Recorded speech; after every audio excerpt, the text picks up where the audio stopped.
Mas Anies yang mencolek di belakangnya itu.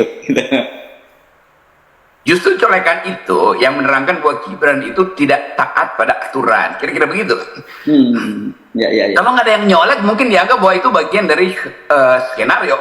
Itu Gibran memberi semangat tuh. Tapi karena ada yang colek, dan itu yang menunjukkan bahwa Gibran keluar dari pakem. Dianggap bahwa Gibran akan menurunkan justru sensasi positif pada Prabowo tuh.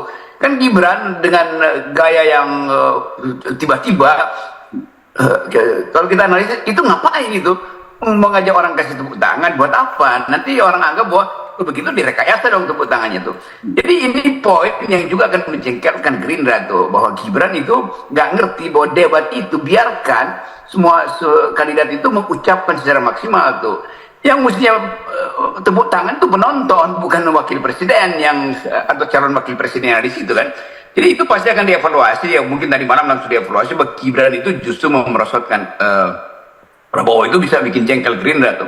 Dan itu yang orang akan hitung siapa yang mencolek si Gibran supaya duduk tuh. Itu juga jadi problem, masalah calon wakil presiden dijadiin seperti anak kecil. Lu diam lu, duduk lu, kira-kira begitu. Jadi sekali lagi kita lihat bagaimana persiapan Gibran itu makin lama makin kacau untuk debat tuh, apalagi dengan Mahfud MD misalnya. Jadi bagian-bagian yang ingin disembunyikan, wah kemarin misalnya diperlihatkan ya Gibran mampu berbicara tapi ternyata teleprompter di depannya kan, itu kan membuat buruk citra dari Prabowo sebetulnya. Dan Pak Prabowo bisa juga mulai emosi itu kalau lihat ngapain sih tidak dibikin prosedur untuk ikut di dalam poin-poin yang sudah dibicarakan, bahwa wakil presidennya duduk aja, ngapain wakil presiden berdiri dan bahkan harus ditegur seperti lu duduk deh lu, kira-kira itu kan juga bikin jengkel Pak Jokowi akan anggap ngapain tuh orang negur anak gue kan, kira-kira begitu. Ya betul. Cah, lagunya belimbing sayur. Pakai duduk diri nyemangatin begini. Besok giliran lo ya, coba semeriah itu nggak, segirang itu nggak lo. Pengen tahu gua, ya nggak. Besok kalau debat cawapres nih ya lihat aja gesturnya. Asal nggak celingak celinguk kayak burung baru. Kita lihat besok mentalnya kalau lagi di stage ya, lagi di panggung. Kalau sekarang mah karena dia di belakang panggung, istilahnya di belakang capresnya, bisa dia begini-begini. Ntar lihat ya, kita nobar rame-rame, oke?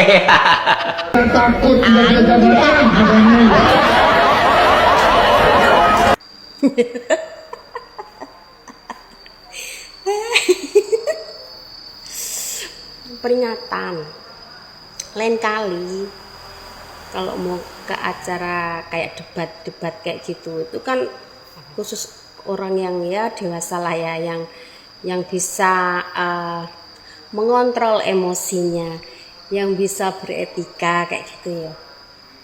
Jangan bawa anak kecil ke situ Pak Prabowo, jadinya ya kayak gitulah.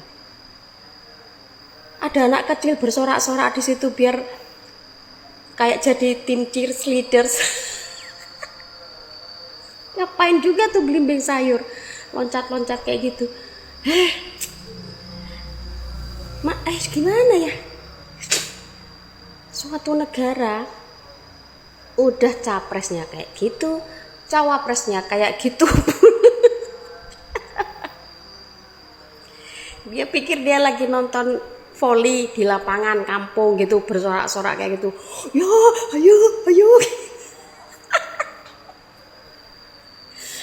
Aduh, belimbing sayur, parah kok. Ini ke wakil presiden apa tim sukses yang pemandu sorak di situ kan.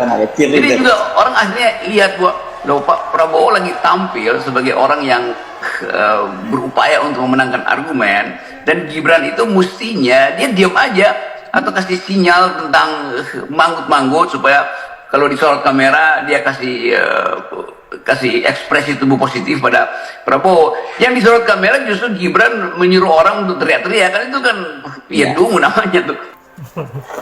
Ya, lagi-lagi belimbing sayur membuat para netizen buka suara, dan juga Bandar Ki Gurun terlihat mengomentari apa yang dilakukan oleh Gibran atau Belimbing Sayur ini sangat di luar nalar. Terlihat bahwa dia masih bermental bocil yang sama-sama kemungkinan terlalu banyak mengonsumsi asam sulfat. Saya kira dua-duanya ini kelebihan mengonsumsi asam sehingga mempunyai perilaku yang sama. Nah, menarik apa yang terjadi di debat Capres putaran pertama, dan yang paling kita tunggu-tunggu adalah bagaimana Gibran ketika menghadapi Pak Mahfud MD maupun Caimin di debat yang akan datang. Apakah bisa sesumringah ini, apakah bisa semangat ini? Menarik untuk kita tunggu. Baiklah, terima kasih buat sahabat-sahabat yang sudah menonton. Semoga terhibur dengan apa yang saya up, dengan video yang saya up. Dan sahabat-sahabat bisa menilai sendiri calon pemimpin Anda, calon pemimpin para kader cendana, modelnya seperti ini. Saya kira hanya itu. Saya akhiri dengan ucapan Allahumma bikilakum tarik. Assalamualaikum warahmatullahi wabarakatuh.